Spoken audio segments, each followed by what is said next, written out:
Narcissists are often highly charming individuals who can reel you in, make you feel safe, at least at the beginning, and make it easy for you to confide in them, to tell them your deepest, darkest secrets and fears. But my message here today to you is don't confide in a narcissist. And we are going to be looking at why you shouldn't do that in your business or in your organization. It is dangerous. If you listen to the end of the video, I'll be telling you how you can get hold of the ebook version of my A to Z of Narcissism and Toxic Relationships, currently available to purchase on Amazon, but I will give you the opportunity of getting an ebook copy absolutely free. So watch till the end. You know that expression that police officers and law enforcement officers use when they arrest somebody? They give them a disclaimer and they say that anything they say may be ultimately used in evidence against them. And this is exactly what the narcissist will do with your confidential information that you share with them, maybe in a moment of sadness, a moment of weakness, or just a moment of intimacy almost, maybe over the water cooler or over the coffee machine, where the narcissist is very good at drawing information out of other people. The biggest reason why you shouldn't confide in them is because it gives them the potential to use this information against you and to exploit you and or that information to their own benefit in some way or form. The first type of exploitation is manipulative gossip. The information that you share with the narcissist can be twisted and used in spreading rumours or gossiping with other people in the workplace to your detriment, putting you in a bad light and spreading untrue rumours about you that could damage your reputation in the workplace, whatever your position.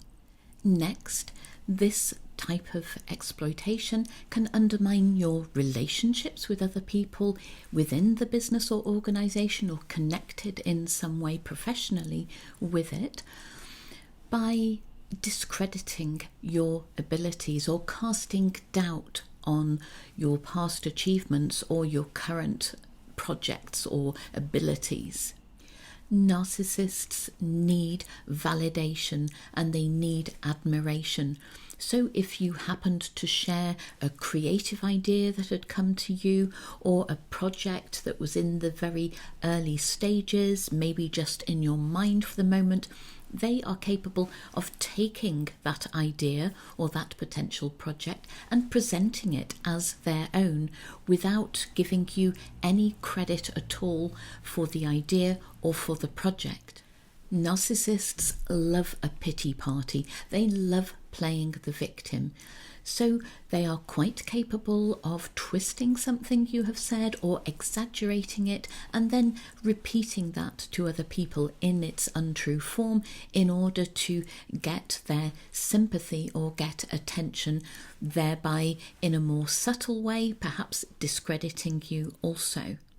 Similarly, they may twist and modify what has been said in a private conversation between the two of you in order to create more drama, because that has the possibility, the potential of giving them that attention that they crave, putting them in the spotlight as they manipulate the storyline and how they recount what that conversation actually was and what you said or didn't say.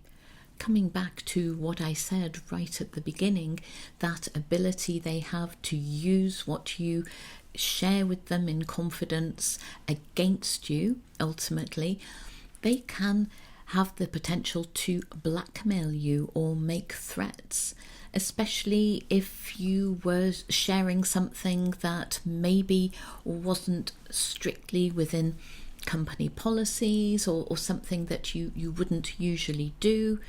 Again, they can even exaggerate it, even if it was something that was totally legal and totally okay to do. They can present that to other people or threaten you with the idea of sharing that information and discrediting you in this way. If the confidence you shared with them was about a mistake you'd made or a moment of weakness that you experienced, even some poor mental health or something going on in your personal life that was causing you to feel stressed and more anxious than usual, then they can use this again to present you in the light of somebody who is not up to the job and discredit you in this way. As we know, narcissists hate losing control and they hate being criticized. So if they find themselves in a situation where they are losing control or being criticized, they may pull out of the hat one of the confidences that you shared with them in order to distract attention away from what they have done or not done and change the focus so that it's now on you or something you did or didn't do instead of them taking the flak.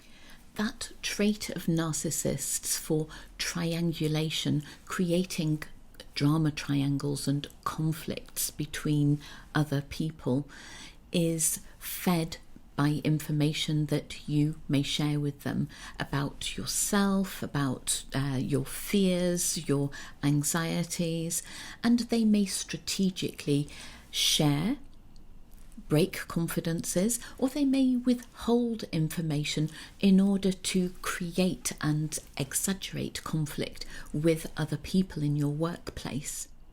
So these are just some of the reasons why it's a really bad idea to confide in narcissists in your workplace. In general, it's good practice to remain professional at all times within the workplace and to maintain boundaries. But I'm going to share with you some extra tips that will help you navigate situations where you may be faced with working closely with someone who displays narcissistic traits or who you believe is a full-blown narcissist, whether that's an overt narcissist or a covert narcissist. Firstly, get into the habit of observing people within your workplace and people who you liaise with externally.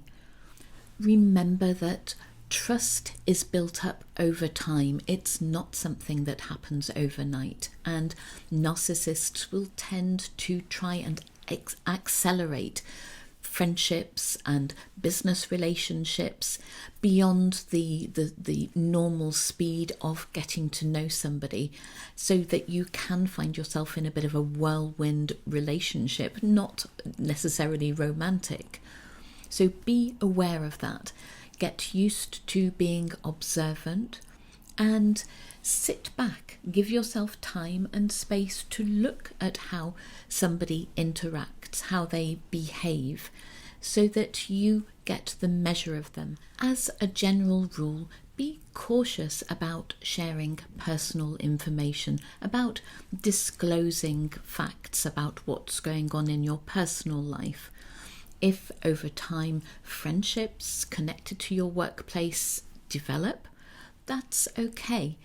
But start slowly, as I just said in the previous point, but get used to playing your cards close to your chest. Keep things professional, keep those boundaries in place.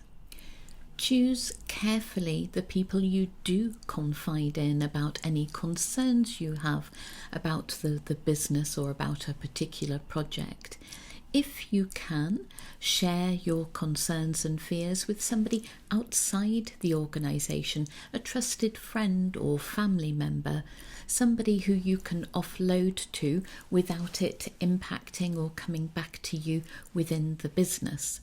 If you do have to share information with somebody in the organisation, then choose that person carefully and choose the people who are in your team around you, those closest to you, very carefully indeed, making sure you do due diligence and not falling into that trap of being blown away by somebody's presentation and by their interview techniques, and becoming very dependent on one new person in the company, because it's quite possible that they are a narcissist and you need to have your guard up.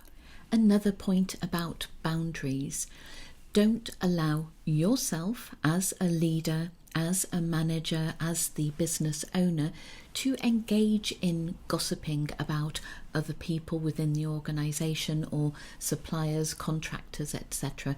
Maintain those professional boundaries at all times, even if you're at an event outside of the office. Get into the habit of communicating carefully. Keep your language and your tone neutral. Stick to facts, stick to the business topics, and avoid talking about emotions and feelings whilst you are talking about business matters. This leaves you less opportunity to be exploited, as I described in the first part of this video. If there are conflicts arising and potentially tricky situations, make sure that your guidelines and protocols are robust. Make sure that you follow them, and make sure you keep documentation of all exchanges of information. Make sure there's a paper trail where possible, etc. Finally, a topic that I talk about time and time again, but it is perhaps the most important thing: trust your instinct.